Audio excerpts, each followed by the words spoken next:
여러분, 오늘 이 시간 함께하게 되어 참으로 반갑습니다.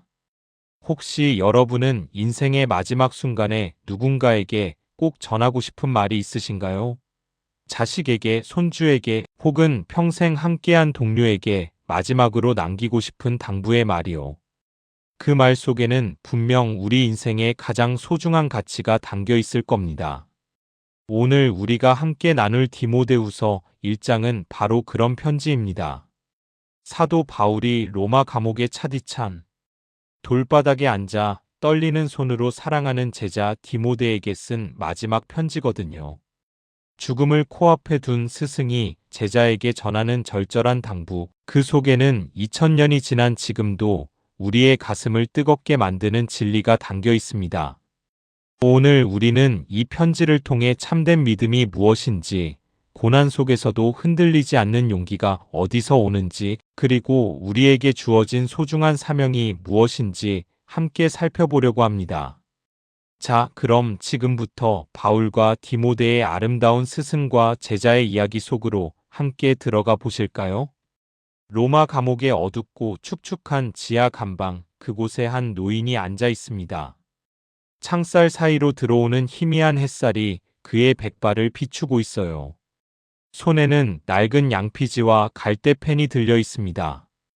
바로 사도 바울이죠. 그는 천천히 펜을 들어 글을 쓰기 시작합니다. 그리스도 예수 안에 있는 생명의 약속대로. 그리스도 예수의 사도된 바울은 사랑하는 아들 디모데에게 편지하노라. 여러분, 이 첫 문장에서부터 벌써 가슴이 뭉클해지지 않으세요? 사랑하는 아들이라는 표현 말입니다. 디모데는 바울의 혈육은 아니었거든요. 하지만 바울은 그를 친아들보다 더 사랑했습니다. 저도 나이가 들면서 느끼는 게 있습니다. 진짜 가족이란 꼭 피를 나눈 사이만은 아니더라고요. 함께 믿음의 길을 걸으며 서로의 아픔과 기쁨을 나누는 사람들, 그들이야말로 진정한 영적 가족이지요. 바울과 디모데가 바로 그런 사이였습니다. 바울은 편지를 이어갑니다. 하나님과 우리 주 그리스도 예수로부터 은혜와 긍휼과 평강이 내게 있을지어다. 죽음을 앞둔 사람의 첫 인사가 무엇인지 아십니까? 바로 축복입니다. 자신의 어려운 처지를 하소연하는 게 아니라 사랑하는 제자에게 은혜와 긍휼과 평강을 빌어주고 있어요. 여러분, 우리도 그런 사람이 되어야 하지 않을까요? 힘들 때일수록 남을 원망하기보다는 축복할 수 있는 사람 말입니다. 그것이 바로 믿음의 사람이 가진 아름다운 품격이거든요. 바울의 눈가에 눈물이 맺힙니다. 디모데의 얼굴이 눈앞에 선하게 떠오르는 것이죠. 내가 밤낮 간구하는 가운데 쉬지 않고 너를 생각하여 청결한 양심으로 조상적부터 섬겨오는 하나님께 감사하고 밤낮으로 쉬지 않고 기도한다는 것. 이게 얼마나 대단한 사랑인지 아십니까? 요즘 우리는 가족이나 친구가 아파도 한두 번 기도하다가 잊어버리기 쉽잖아요. 그런데 바울은 차디찬 감옥에서도 죽음을 기다리는 그 절박한 상황에서도 디모데를 위해 쉬지 않고 기도했습니다. 저는 이 대목을 읽을 때마다 생각합니다. 나는 누군가를 이렇게까지 간절히 기도해 본 적이 있었던가? 하고 말이에요. 진정한 사랑은 말로만 하는 게 아니라 기도로 나타나는 것이더라고요. 내가 흘린 눈물을 생각하여 너 보기를 원함은 내 기쁨이 가득하게 하려 함이니. 아, 이 구절을 읽으면 눈시울이 뜨거워집니다. 바울은 마지막으로 디모데와 작별할 때 그가 흘린 눈물을 기억하고 있었어요. 사랑하는 스승과 헤어지며 펑펑 울던 젊은 제자의 모습을요. 그리고 지금 감옥에 갇혀 있으면서도 죽기 전에 한 번만이라도 그 사랑하는 제자를 다시 보고 싶다고 말하고 있습니다. 여러분, 우리 인생에서 이런 만남이 있으셨나요? 헤어질 때 눈물을 흘릴 만큼 다시 만나고 싶어서 가슴이 미어질 만큼 소중한 사람 말입니다. 그런 관계가 있다면 그것만으로도 우리 인생은 참 복된 거예요. 바울은 디모데의 믿음에 대해 이야기하기 시작합니다. 이는 내 속에 거짓이 없는 믿음이 있음을 생각함이라. 이 믿음은 먼저 내 외조모 로이스와 내 어머니 유닉의 속에 있더니 내 속에도 있는 줄을 확신하노라. 여기서 우리는 아주 중요한 진리를 발견합니다. 믿음의 대물림이라는 것이죠. 할머니 로이스로부터 어머니 유니게를 거쳐 손자 디모데에게까지 이어진 믿음의 계보 말입니다. 저는 요즘 젊은 세대들이 교회를 떠나는 것을 보면서 참 마음이 아픕니다. 우리가 제대로 믿음을 물려주지 못한 건 아닌가 하는 자책감도 들고요.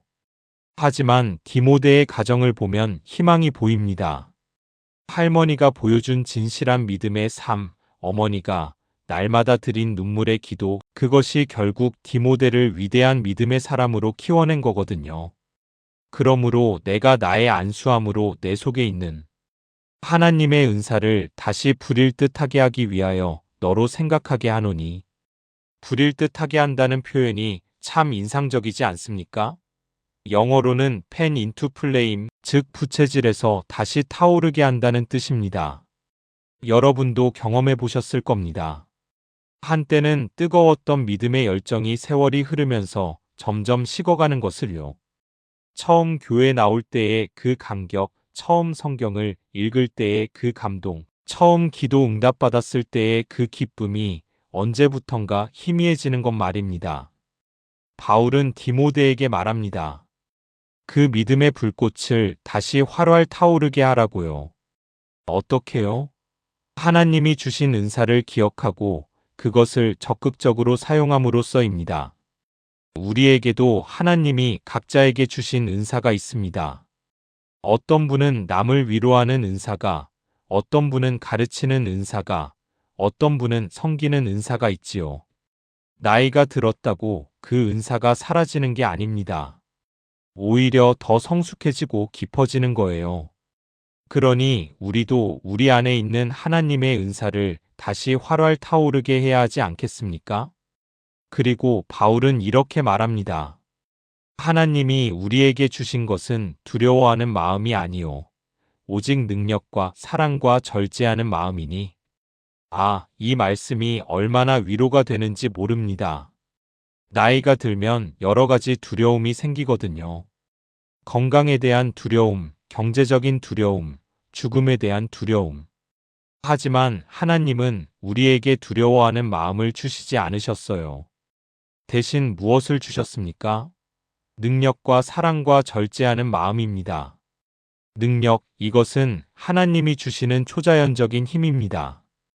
우리 자신의 힘으로는 할 수 없는 일들을 하나님의 능력으로 해낼 수 있는 거예요.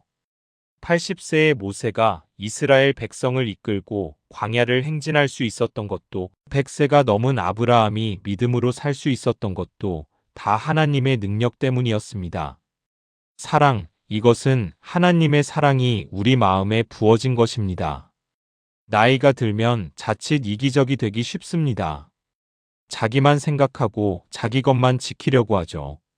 하지만 하나님이 주시는 사랑은 그게 아닙니다. 자신을 희생하면서까지 남을 돌아보는 사랑, 아무데가 없이 베푸는 사랑입니다. 절제, 이것은 자제력, 분별력을 말합니다. 감정에 휩싸이지 않고 지혜롭게 판단하는 능력이죠. 나이가 들수록 우리에게 더욱 필요한 덕목입니다. 바울은 디모데에게 이렇게 권면합니다.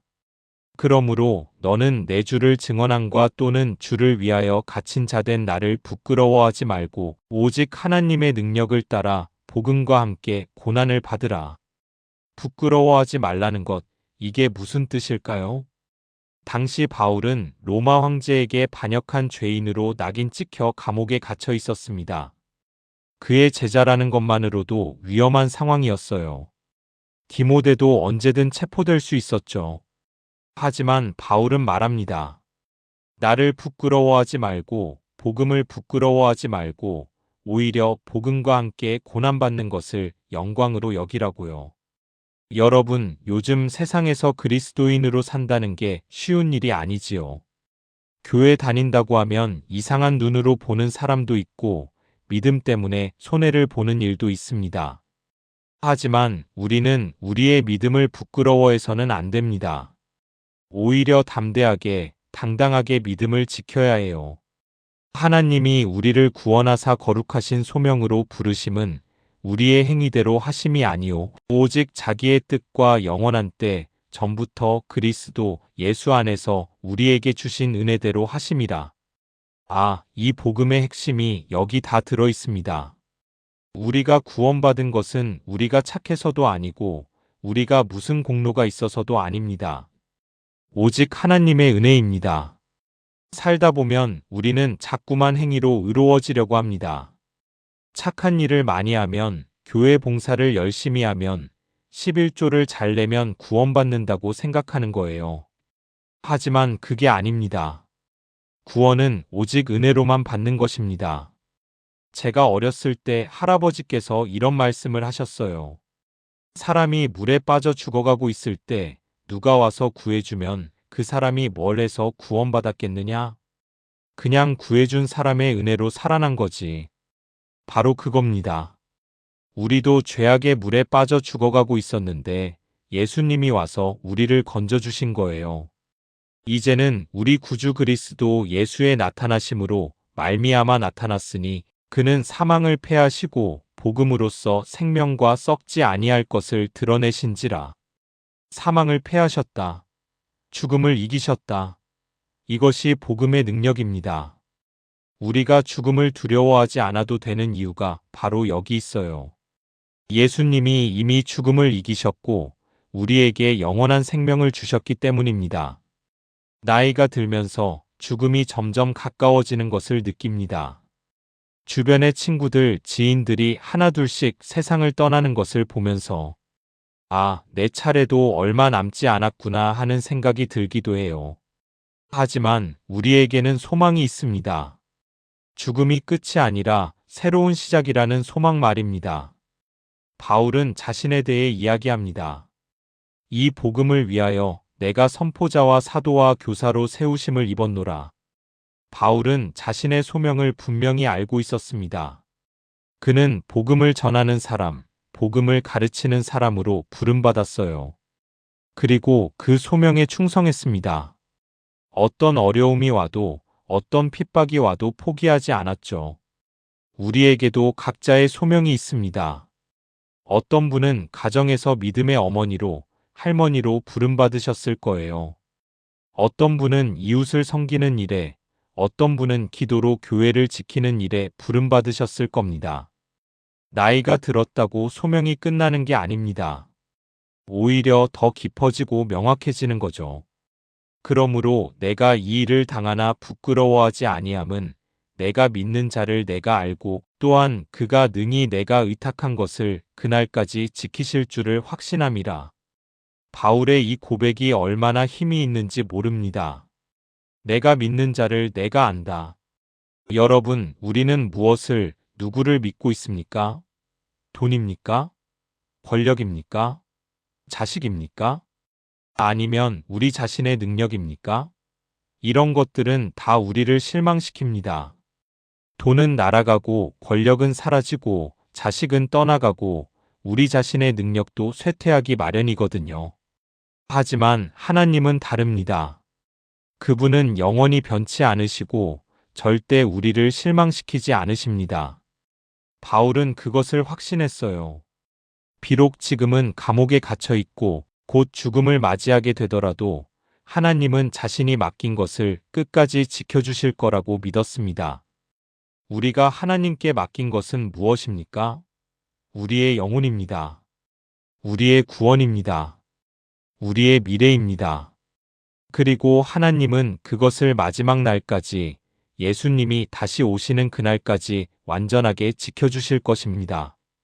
너는 그리스도 예수 안에 있는 믿음과 사랑으로서 내게 들은 바른 말을 본받아 지키고 본받으라는 것, 이것이 중요합니다.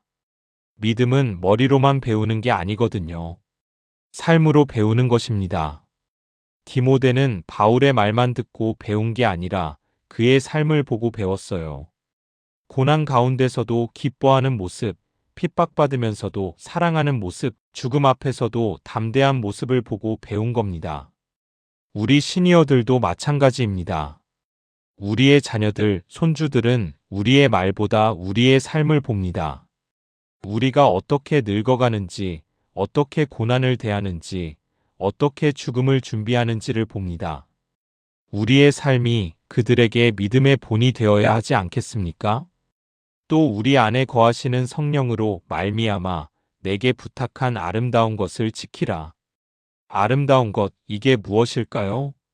바로 복음입니다. 진리입니다. 믿음입니다. 바울은 디모데에게 이 소중한 것을 지키라고 당부합니다. 지킨다는 것은 단순히 보관만 하는 게 아닙니다. 지키면서 동시에 전해야 합니다. 마치 올림픽 성화처럼 말이죠. 성화 주자는 불을 꺼뜨리지 않으면서 다음 주자에게 전달해야 합니다. 우리도 우리가 받은 믿음을 잘 지키면서 다음 세대에 전해야 하는 거예요. 아시아에 있는 모든 사람이 나를 버린 이 일을 내가 아나니 그 중에 부겔로와 허모게네가 있느니라. 갑자기 분위기가 무거워집니다. 바울의 목소리에 깊은 슬픔이 묻어나와요. 아시아에 있는 모든 사람이 그렇게 열심히 복음을 전했던 그 많은 사람들이 다 자기를 버렸다는 것입니다. 여러분, 이게 얼마나 큰 상처였을까요? 평생 목숨 걸고 섬겼던 사람들에게 버림받는 것 말입니다. 특히 부겔로와 허모게네는 이름까지 구체적으로 언급됩니다. 아마 바울과 가까웠던 동역자들이었을 겁니다. 살다 보면 우리도 이런 경험을 합니다. 믿었던 사람에게 배신당하고 사랑했던 사람에게 버림받고 그럴 때 얼마나 마음이 아픈지 모릅니다. 특히 나이가 들면 그런 외로움이 더 크게 느껴지더라고요. 하지만 바울은 여기서 주저앉지 않습니다. 오히려 아름다운 반전을 이야기하죠. 오네시보로의 집에 주께서 긍휼을 베푸시옵기를 원하노니 그가 나를 자주 격려해주고 나의 사슬을 부끄러워하지 아니하여. 아, 오네시보로. 이 이름을 들을 때마다 제 가슴이 뭉클해집니다. 많은 사람들이 바울을 버렸지만 오네시보로는 달랐어요. 그는 로마까지 찾아와서 감옥에 갇힌 바울을 만났습니다. 그것도 한 번이 아니라 여러 번 말입니다. 로마에 있을 때에 나를 부지런히 찾아서 만났느니라. 로마는 거대한 도시였습니다. 그 많은 사람들 가운데서 감옥에 갇힌 죄수 하나를 찾는다는 게 쉬운 일이 아니었어요. 게다가 황제에게 반역한 죄인을 만나러 간다는 것은 자신도 위험에 처할 수 있는 일이었습니다. 하지만 오네시보로는 그 모든 위험을 무릅쓰고 바울을 찾아왔습니다. 여러분, 우리 주변에도 이런 사람이 있지 않습니까? 모두가 외면할 때 함께해주는 사람, 어려울 때 찾아와주는 사람, 그런 친구 한 명이 1000명보다 귀한 법입니다. 바울은 오네시보로를 위해 간절히 기도합니다. 주께서 그날에 그로 하여금 주께 긍휼을 얻게 하시옵소서. 그가 에베소에서 얼마나 나를 섬긴 것을 내가 잘 아느니라. 그날 주님이 다시 오시는 날, 심판의 날에 오네시보로가 긍휼을 얻게 해달라는 기도입니다. 이것이 바로 진정한 감사의 표현이에요. 자기를 도와준 사람을 위해 영원한 축복을 기도하는 것 말입니다. 우리는 어떻습니까? 우리를 도와준 사람들, 우리와 함께 해준 사람들을 위해 진심으로 기도하고 있습니까? 그것이 우리가 할 수 있는 가장 값진 보답입니다. 디모데후서 1장을 마무리하면서 우리는 몇 가지 소중한 교훈을 되새기게 됩니다. 첫째, 믿음은 대물림된다는 것입니다. 할머니 로이스, 어머니 유니게, 그리고 디모데로 이어지는 믿음의 계보처럼 우리도 우리의 믿음을 다음 세대에 물려주어야 합니다. 그것은 말로만 하는 게 아니라 삶으로 보여주는 것이죠. 둘째, 우리 안에 있는 은사를 다시 부릴 듯하게 해야 한다는 것입니다. 나이가 들었다고, 몸이 약해졌다고 하나님이 주신 은사가 사라지는 게 아닙니다. 오히려 더 깊어지고 성숙해집니다. 우리의 은사를 다시 활활 타오르게 합시다. 셋째, 하나님이 주신 것은 두려워하는 마음이 아니라 능력과 사랑과 절제하는 마음이라는 것입니다. 우리가 당면한 어떤 어려움도, 어떤 두려움도 하나님의 능력으로 이겨낼 수 있습니다. 넷째, 복음을 부끄러워하지 말아야 한다는 것입니다. 오히려 담대하게, 당당하게 우리의 믿음을 지키고 전해야 합니다. 바울처럼, 오네시보로처럼 말이죠. 다섯째, 우리를 위해 기도하는 사람이 있다는 것, 그리고 우리도 누군가를 위해 쉬지 않고 기도해야 한다는 것입니다. 기도는 사랑의 가장 아름다운 표현입니다. 사랑하는 여러분, 바울은 어두운 감옥에서 이 편지를 썼지만 그의 마음은 빛으로 가득했습니다. 죽음을 앞두고 있었지만 그는 절망하지 않았어요. 오히려 사랑하는 제자에게 용기를 주고 믿음을 북돋아 주었습니다. 우리도 그런 사람이 되었으면 좋겠습니다. 어려운 상황에서도 남에게 용기를 줄 수 있는 사람, 힘든 순간에도 믿음을 잃지 않는 사람, 죽음 앞에서도 소망을 놓지 않는 사람 말입니다. 오늘 이 시간을 통해 여러분의 마음속에 있던 믿음의 불꽃이 다시 활활 타오르기를 소망합니다. 혹시 믿음이 식어가고 있었다면 오늘 다시 회복되기를 바랍니다. 두려움이 있었다면 오늘 하나님의 능력으로 그 두려움을 물리치시기를 기도합니다. 그리고 우리 주변에 있는 오네시보로 같은 사람들, 우리와 함께 해주는 소중한 사람들에게 감사하고 그들을 위해 기도합시다. 동시에 우리도 누군가의 오네시보로가 되어 외로운 이웃을 찾아가 격려하고 위로하는 사람이 됩시다. 여러분, 오늘 이 메시지가 여러분의 마음에 작은 위로가 되었기를 바랍니다. 혹시 이 내용이 도움이 되셨다면 구독 버튼을 눌러주시고 좋아요도 부탁드립니다. 그리고 알림 설정까지 해두시면 새로운 말씀이 올라올 때마다 가장 먼저 받아보실 수 있습니다. 여러분의 소중한 댓글 한마디 한마디가 이 영상을 만드는 큰 힘이 됩니다. 오늘 말씀을 들으시며 떠오른 생각이나 간증 또는 기도 제목이 있으시면 부담 없이 댓글로 나눠주세요. 함께 기도하고 응원하겠습니다. 다음에도 더 좋은 말씀으로 찾아뵙겠습니다. 여러분의 남은 하루도 그리고 앞으로의 모든 날들도 하나님의 은혜와 평강이 가득하시기를 축복합니다. 건강하십시오. 감사합니다.